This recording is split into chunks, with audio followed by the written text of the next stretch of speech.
Dans une grande villa luxueuse au cœur d'une ville moderne, vivait M. Delcourt, un riche millionnaire connu pour son arrogance et son obsession à humilier les autres.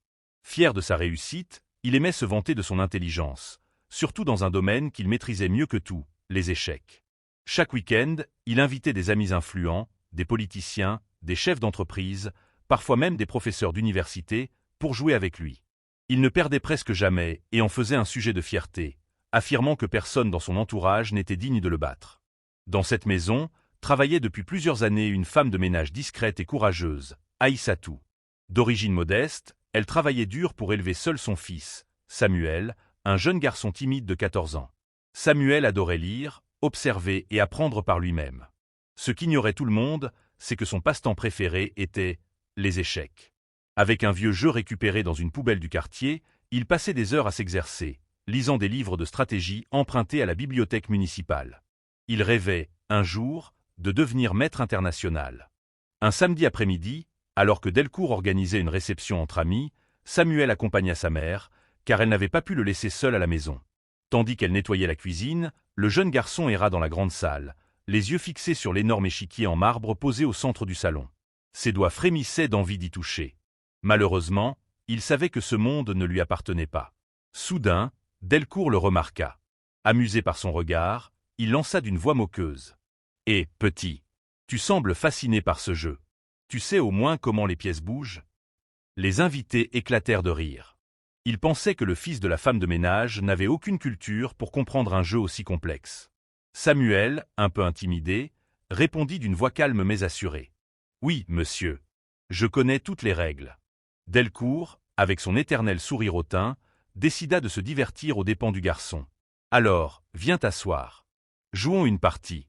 Je vais te montrer ce qu'est le vrai niveau. » Les convives applaudirent, persuadés que le millionnaire allait ridiculiser le jeune garçon en quelques coups. Samuel, d'abord hésitant, jeta un regard vers sa mère. Elle secoua doucement la tête, inquiète. Mais dans les yeux de son fils brillait une étincelle qu'elle n'avait pas vue depuis longtemps.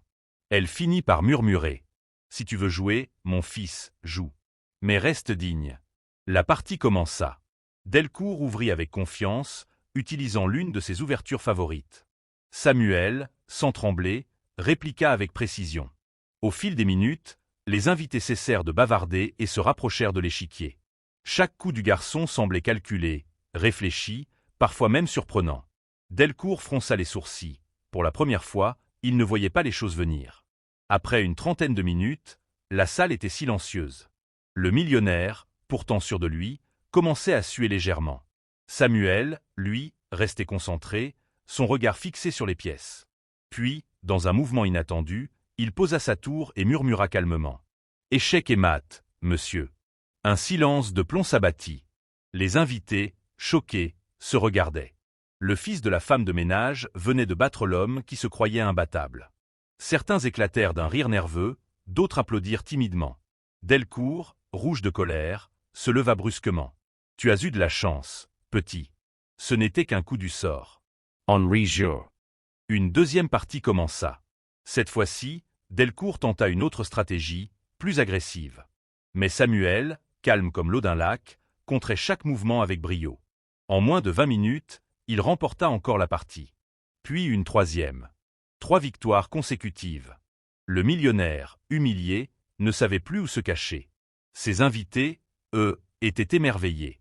L'un d'eux, professeur d'université et passionné d'échecs, demanda immédiatement au garçon. « Mais qui t'a appris à jouer ainsi ?»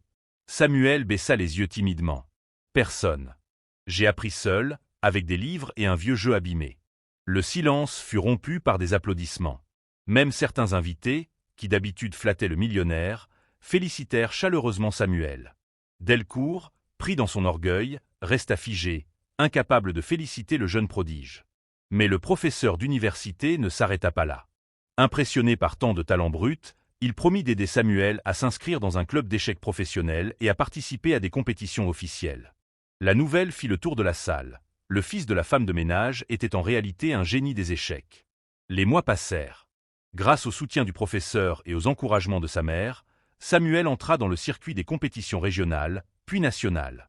Il battit des adversaires expérimentés, décrocha des prix et finit par attirer l'attention des médias. On parlait désormais de lui comme du Mozart des échecs. Quant à Delcourt, il n'osa plus jamais se vanter de son talent devant ses amis. Pire encore, il devint malgré lui le déclencheur de l'ascension d'un génie. Un jour, alors qu'il croisait Samuel à la télévision recevant un prix international, il ne put s'empêcher de murmurer. Je voulais me moquer de lui, et c'est lui qui m'a donné une leçon de vie.